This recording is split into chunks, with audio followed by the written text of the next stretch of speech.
Hello दोस्तों। इस video में हम डिस्कस करने वाले हैं स्टॉप लॉस के तरीके कि आप किस किस तरीके से अपने ट्रेड को लेने के पहले स्टॉप लॉस की प्लानिंग कर सकें या फिर कैसे कैसे आप स्टॉप लॉस को यूज कर सकते हैं, किन तीन तरीकों से स्टॉप लॉस को यूज कर सकते हैं। सो पहले तो मैं भी क्या होता था कि हम जस्ट बाय कर लेते हैं कोई भी स्टॉक, अगर वो गिरने गिरना शुरू होता है तो हम बेच देते हैं। But then I have learn, मैंने बहुत सारे कोर्सेज देखे, बहुत सारे कोर्सेज से कुछ कुछ सीखा और उसके बाद फिर सबको कंसोलिडेट करने के बाद मुझे ऐसे तीन तरीके मिले हैं जो कि मैं अपने ट्रेडिंग में यूज करता हूं और वही मैं आप लोगों के साथ आज शेयर करने वाला हूं। तो चलिए स्टार्ट करते हैं।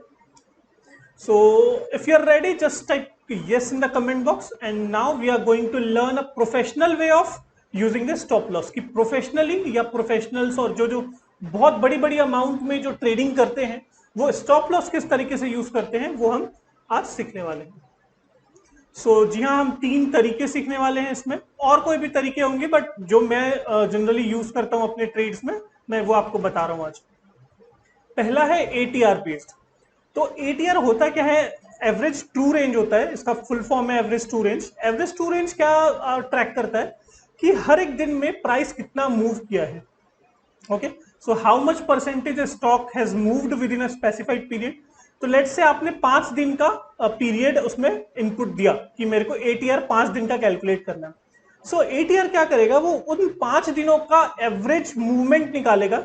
मान लो एक तो अपने हमारे पास एग्जांपल भी है। सो लेट्स से कि पहले दिन वो कोई स्टॉक की प्राइस 100 रुपए थी, फिर वो 105 रुपए में क्लोज हुई। दूसरे दिन 105 में ओपन हुई, 115 में क्लोज हुई। 115 में ओपन हुई, 110 थोड़ा सा गिर गया, 4.3% गिर गया। 110 में ओपन हुआ, 99 में क्लोज हुआ और 10% गिर गया। ये these are percentage. And then 99 में ओपन हुआ और 110 में क्लोज हुआ। सो हमारे पास 5 दिन का डेटा है। सो एटीआर क्या करता है, इन 5 दिन का परसेंटेज निकालेगा कि इस दिन कितना परसेंटेज मूव हुआ, 5%, इस दिन 9.5%, इस दिन -4.3%, इस दिन -10%, इस दिन 11%। सबको एवरेज करेगा और निकालेगा कि 2.3% इन जनरल ये जो स्टॉक का मूवमेंट है वो 2.3% है पिछले 5 दिनों में। सो हम इस एटीआर को बेस लेंगे और अपना स्टॉप लॉस एंटर करेंगे या मार्क करेंगे। क्यों? क्योंकि अगर जस्ट जनरल एक कॉमन सेंस है कि एटीआर हम क्यों यूज करें, तो एटीआर हम यूज इसलिए करेंगे कि अगर हम ये देख रहे हैं कि पिछले 5 दिनों में या कोई भी आप 10 दिन डालना चाहते हो, 20 दिन डालना चाहते हो, कोई भी दिन में अगर 5 दिनों में स्टॉक 2.3% क्यों मूव कर रहा है, तो हम अपने बाय प्राइस से उसको उतने का गैप देंगे कि उतने तक का मूवमेंट अगर हो तो मेरा स्टॉप लॉस हिट ना हो। बट उससे ज्यादा अगर हिट होने वाला है या मूवमेंट होने वाला है तो फिर मैं ये इस ट्रेड से निकल जाऊंगा अगर नीचे की साइड मूव हुआ तो। तो अगेन कहां से हमको ये स्टॉप लॉस अपने को मार्क करना है या हमको मार्क करना है, जो भी आपकी बाय प्राइस है वो। बट आपकी बाय प्राइस जो है वो करेक्ट बाय प्राइस होनी चाहिए। ऐसा नहीं कि आपने कहीं भी बाय किया और 2.3% या एटीआर बेस्ड स्टॉप लॉस रख दिया, ऐसा नहीं। बाय भी जो है आपका बाय पॉइंट है या जो जिस समय आप बाय कर रहे हो वो भी लाइक लॉजिकल बाय पॉइंट होना चाहिए। सो कब बाय करना है, कैसे बाय करना है, इसके बारे में मैं वीडियोज आप बनाऊंगा नेक्स्ट टाइम, तो आप उसमें से सीख सकते हो। मान लीजिए ये स्टॉक चार्ट है शेफलर का। सपोज आप इस कैंडल में आप क्या बोलते हैं, ये जो प्राइस लाइन दिख रही है ग्रीन कलर की, उसमें आप अगर ट्रेड इनिशिएट कर रहे हो ड्यू टू सम रीजन, हो सकता है ये आप डिसाइड किए होगे कि मेरे को ये बाय करना है due to X Y Z reason, कोई भी रीजन हो, हम उस पर नहीं जा रहे हैं अभी। अगर आप यहां पर बाय करने जा रहे हो तो आपको यहां से 2.3%, अगर इस स्टॉक का एटीआर जो परसेंटेज है वो 2.3 है, 5 है, 10 है, जो भी है, तो आपको अपने बाय पॉइंट से यहां नीचे जाना है और यहां पर आपको स्टॉप लॉस अपना मार्क करके रखना है कि अगर स्टॉक प्राइस इससे नीचे गया तो हम इस स्ट्रेट से आउट हो जाएंगे। एकदम सिंपल है, ठीक है, बाय प्राइस से नीचे। बट जाहिर सी बात है बाय प्राइस करेक्ट होना चाहिए। ऐसा नहीं कि आप यहां पर बाय करें, कहीं पर मान लीजिए यहां पर बाय करें, यहां पर बाय करें और फिर स्टॉक नीचे गिर गया। Buy price should be correct. Okay, so in general जो मैं अपने ट्रेड्स में लेता हूं या जो जनरल प्रैक्टिस है वो 14 डेज का है। मतलब आप जब भी एटीआर या फिर कोई भी ऐसा इंडिकेटर यूज करेंगे, तो उसमें एटीआर अगर इनपुट करने का ऑप्शन देता है तो आप 14 जनरली हम यूज करते हैं, तो आप वो डाल सकते हो, या बाय डिफॉल्ट सबके एटीआर परसेंटेज में 14 आता है। वैसे आपको ये कैलकुलेट करने की जरूरत नहीं है, क्योंकि मैंने एक ट्रेडिंग व्यू इंडिकेटर बनाया है जो कि फ्रीली अवेलेबल है, आप ट्रेडिंग व्यू में जाके देख सकते हो। तो वहां आप अगर आप डालोगे तो ऑटोमेटिक आपको दिखाना शुरू कर देगा कि कहां पर आपका स्टॉप लॉस होना चाहिए। So let's move on to that indicator just आपके रेफरेंस के लिए।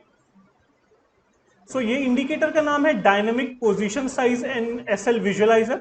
आप यहाँ इंडिकेटर के मैट्रिक्स स्ट्रेटेजीज वाले टैब में जाके ये नाम टाइप करके आप अपना ये एक्टिवेट कर सकते हो।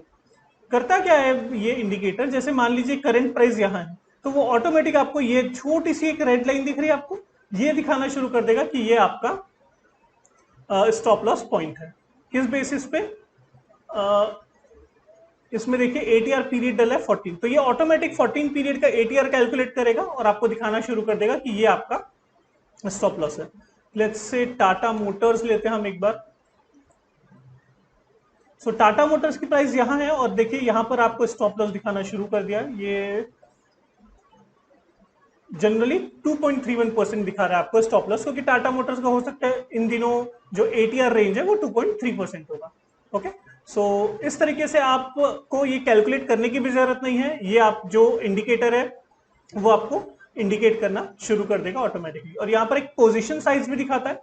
पोजीशन साइज मतलब आप मान लो मैंने अकाउंट वैल्यू यहाँ पर 5 लाख डाल रखा है, तो हमने पिछले वीडियो में ये सीखा था कि आपको पोजीशन साइज कैसे कैलकुलेट करना है, तो वो आप वीडियो देख सकते हो अगर आपको सीखना है तो। या फिर अगर नहीं सीखना है तो ये इंडिकेटर आपको पोजीशन साइज भी बता देगा आपको कि कितनी पोजीशन या कितनी क्वांटिटी इस स्टॉक की लेनी है। अगर आपकी फंड वैल्यू इतनी है तो आप फंड वैल्यू चेंज कर सकते हो। Okay, so let's move on to the next SL method. So हमारा दूसरा जो स्टॉप लॉस डिसाइड करने का तरीका है वो low of the day. Low of the day मतलब मान लीजिए आप इस कैंडल में अपनी एंट्री ले रहे हो, तो इसका जो सबसे लो प्राइस है, मान लीजिए ये वाला जो प्राइस है, just let me draw it.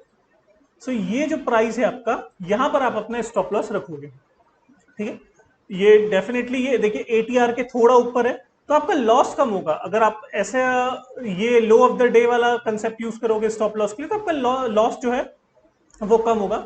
But chances are high कि अगर स्टॉक जो है वो थोड़ा सा मूव किया और बाउंस बैक किया तो आपका स्टॉप लॉस हिट हो जाएगा।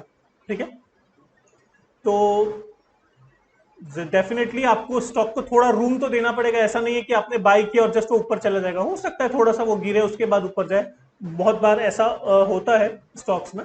तो but low of the day एक और मेथड है, ये कभी जब यूज करना है जब आपको जब आप ये देखोगे पिछले दिनों में कि इसकी मूवमेंट जो है बहुत स्ट्रांग है, मतलब एक बार अगर प्राइस ऊपर गया तो बहुत कम नीचे आता है, then you can use the low of the day as a stop loss method.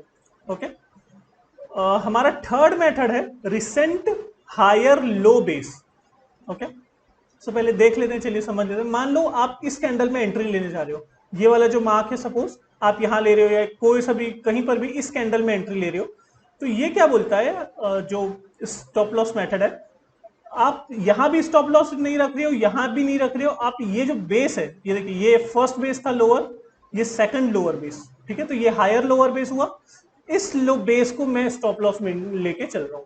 ठीक है, जाहिर सी बात है ये बहुत वाइड स्टॉप लॉस होगा, बट अगर आपको लग रहा है कि देखिए जैसे इस स्टॉक में कितनी कैंडल्स बनती है, विक्स बहुत है, मतलब स्टॉक ऊपर आता है फिर नीचे आता है, यहां पर भी देखिए बहुत, ये वीक है, ये वीक है, ये वीक है। ठीक है, अगर आपको लग रहा है कि ये जो स्टॉक है ना वो बहुत बार ऊपर जाता है, नीचे आता है, फिर ऊपर जाता है, सो आप क्या करोगे, उसका जो लो ऑफ द बेस है, जो लोअर बेस है, रिसेंट जो लोअर बेस है, वहां पर आप अपना एग्जिट पॉइंट लेके चलोगे, स्टॉप लॉस लेके चलोगे। ठीक है, जैसे आप इसमें देखोगे तो यहां पर आप एटीआर बेस्ड स्टॉप लॉस है और आप यहां पर रख रहे हो, तो बहुत ज्यादा वाइड स्टॉप लॉस होता है। बट समटाइम्स हम रखते हैं जब हमको लगता है कि ये स्टॉक में तो बहुत अच्छा स्टॉक है बट थोड़ा फ्रिक्वेंटली मूवमेंट करता है, तो you can keep this low as a stop loss as well. ठीक है, so that's all for this video. हमने आज 3 तरीके से के स्टॉप लॉस के, पहला था एटीआर बेस्ड, दूसरा था उसी दिन का जो कैंडल है उसका लो जो प्राइस होता है वो, और तीसरा था जो उसका रिसेंट लो बेस होगा, हम उसको लेके स्टॉप लॉस रखते हैं। सो होप आपको ये वीडियो पसंद आया होगा। अपने दोस्तों को अपने ग्रुप में, अपने फेसबुक में जरूर शेयर कीजिएगा ताकि ये ज्यादा से ज्यादा लोगों में जा पाए। और हम नेक्स्ट वीडियो में पॉसिबल देखेंगे कि बाय पॉइंट आप कैसे डिसाइड करते हो या आपको ट्रेड लेना है, सो किस तरीके से ट्रेड लेते हैं वो हम सीखेंगे। सो मिलते हैं नेक्स्ट वीडियो पे, तब तक के लिए गुड बाय।